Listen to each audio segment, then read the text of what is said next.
Lord Canning. इसका time 1856 से 1862 तक का इसका टाइम रहा है लॉर्ड कैनिंग का। एक तीन सवाल इसके बहुत ज्यादा इंपॉर्टेंट है। सबसे पहला तो ये है कि भारत का अंतिम गवर्नर जनरल और भारत का प्रथम वाइसराय लॉर्ड विलियम बेंटिक कौन था? कंपनी का अंतिम गवर्नर जनरल और भारत का प्रथम गवर्नर जनरल। लॉर्ड कैनिंग कौन था? भारत का अंतिम गवर्नर जनरल और भारत का प्रथम वाइसराय। ध्यान रखना इस चीज का। यहाँ पे वाइसराय का पद सर्जित कर दिया गया था और रीजन क्या रहा था वाइसराय का पद सर्जित करने का कि जब 1857 की क्रांति हुई, उस क्रांति के परिणाम स्वरूप एक अधिनियम आता 1858 का अधिनियम आया था और उस अधिनियम के तहत भारत की सत्ता सीधे क्राउन के पास चली जाती है। क्राउन का मतलब है ब्रिटेन की महारानी के पास हमारी सत्ता चली जाती है और उन्होंने गवर्नर जनरल के पद को समाप्त करके वाइसराय का पद सर्जित कर दिया था। तो इसलिए लॉर्ड कैनिंग का सवाल यह आता है कि वो भारत का अंतिम गवर्नर जनरल और प्रथम वाइसराय था लॉर्ड कैनिंग। लॉर्ड कैनिंग के समय मैंने बताया 1857 क्रांति हुई। इस चैप्टर के बाद वाइसराय के चैप्टर के बाद हम 1857 क्रांति पढ़ेंगे।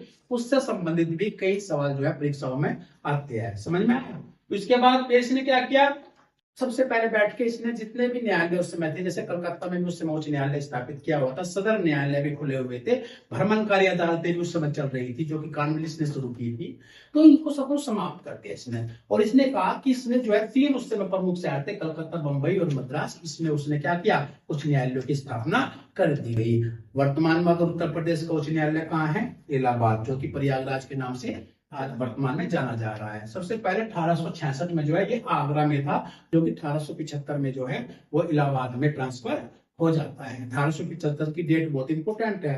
दयानंद सरस्वती जो है समाज की स्थापना की थी वो भी 1875 में की थी। कई घटनाएं 1875 की है, उसमें से एक घटना थी कि जो भारत का जो उत्तर प्रदेश का उच्च न्यायालय है वो आगरा से इलाहाबाद में ट्रांसफर हो जाता है। उसके बाद क्या किसने सबसे इंपोर्टेंट 7 दिसंबर 1856 की एक तारीख आती है, उसमें ईश्वर चंद्र विद्यासागर के प्रयास से विधवा पुनर्विवाह अधिनियम लागू किया गया कि विधवा जो है पहले से समाज में एक स्थिति थी कि अगर कोई विधवा हो जाती थी तो उसको शादी करने का अधिकार नहीं था।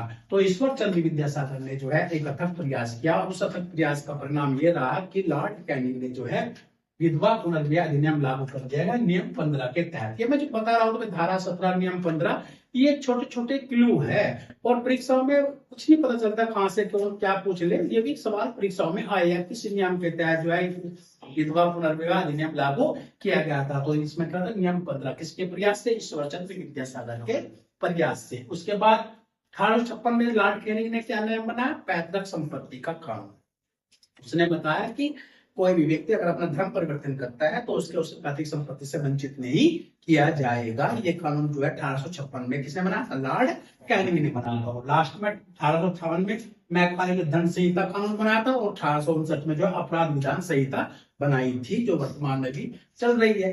ये जो अपने आईपीसी की धारा है सभी से रिलेटेड चीजें है था लॉर्ड कैनिंग।